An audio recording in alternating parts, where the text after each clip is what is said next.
너희들은 SNS 열심히 해? 혹시 관심에 중독될 정도는 아니지? 오늘은 SNS에 관련된 아주 섬뜩하고 비극적인 이야기를 들려줄게. 17살 구름이는 학교를 다니지 않고 집에서 공부를 하던 아이였어. 그래서인지 또래를 만날 기회가 적었던 구름이에겐 SNS가 새로운 친구를 사귈 수 있는 곳이었어. 내성적인 구름이도 SNS에서만큼은 당당하고 많은 친구들과 교류하며 지냈어.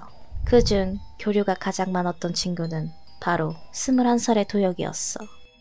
둘은 멀지 않은 곳에서 살고 있어서 직접 만나서 놀기도 하고 가깝게 지냈지.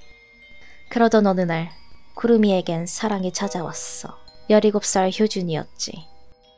구름에게 효준은 다른 친구들과 달랐어.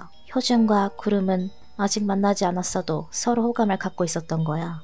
어느 날 구름이는 SNS에 좋아하던 밴드의 공연 포스터를 업로드했고 그걸 본 도혁은 구름을 차로 데려다 주겠다고 기꺼이 말했고 구름이는 매우 기뻐했어. 좋아하던 밴드를 보는 것도 좋았지만 그날 효준이 그 공연에 온다고 했던 거야.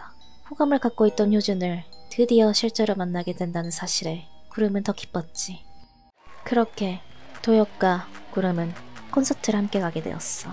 콘서트에서 구름과 효준은 마침내 실제로 만나게 되었고 둘은 첫눈에 반했던 것 같아. 둘은 서로 손을 잡고 오래된 연인인 것처럼 키스를 했지. 그런데 그 모습을 도혁이 보고 있었어. 구름이한테 도혁은 그저 정말 좋은 오빠일 뿐이었는데 도혁은 아니었던 거지. 도혁의 마음은 검게 물들어가고 있었어.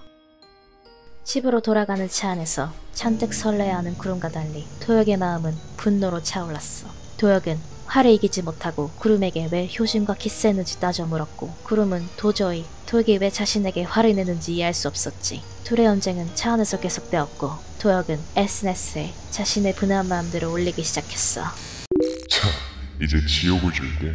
네가 한 짓에 대한 대가겠지? 그리고는 어둡고 막다른 곳으로 운전대를 돌렸지. 한적한 곳에 차를 주차하고도 격해진 둘의 싸움을 멈출 줄 몰랐고 결국 도혁은 돌아버린 눈으로 구름의 목을 사정없이 찔렀어. 얼마나 많이 찔렀는지 거의 떨어져 나갈 지경이었다고 해. 너희가 만약 이렇게 살인을 저지른다면 이 다음에 어떻게 할 것 같아? 그 자리에서 바로 시신을 유기하고 도망을 친다거나 혹은 효준과 구름이 함께 사라졌다고 거짓말할 수도 있었겠지. 알리바이를 만든다면 말이야. 그런데 도혁은 달랐어. 미안해 구름아. 미안하다 이 새끼들아. 이제 찝쩍들 다른 사람을 찾아봐야 될 거다. 당연히 SNS를 본 수많은 사람들이 경찰에 신고를 했고 경찰이 도혁을 찾아 경찰과 눈이 마주친 순간 도혁은 칼로 자신의 목을 찔렀고 그 순간까지도 피 흘리는 자신의 셀카와 저지 않은 경찰들의 사진을 찍어 SNS에 업로드했다고 해. 도혁은 응급수수로 체포되었는데 체포된 후가 더 가관이었어. 구름을 살해한 장소에 이제 날 영원히 못 잊을 거야 라고 스프레이로 적어둔 흔적이 발견되기도 하고 SNS에 올라간 구름의 처참한 사진들은 24시간 동안 방치되어 인터넷에 영원히 남게 되었지. 더 기괴했던 건 SNS에 구름을 추모하는 게 트렌드로 자리 잡았는데 모순적이게도 도혁이 올렸던 구름의 처참한 사진들을 업로드하며 추모를 했던 거야. 그게 과연 구름을 향한 진심 어린 추모의 마음이 맞았을까?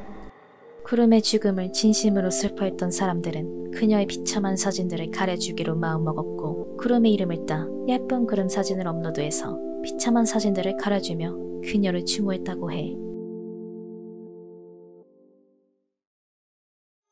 집착과 관심 중독이 마구잡이로 섞여 비전엔 너무나 참혹한 이야기였어.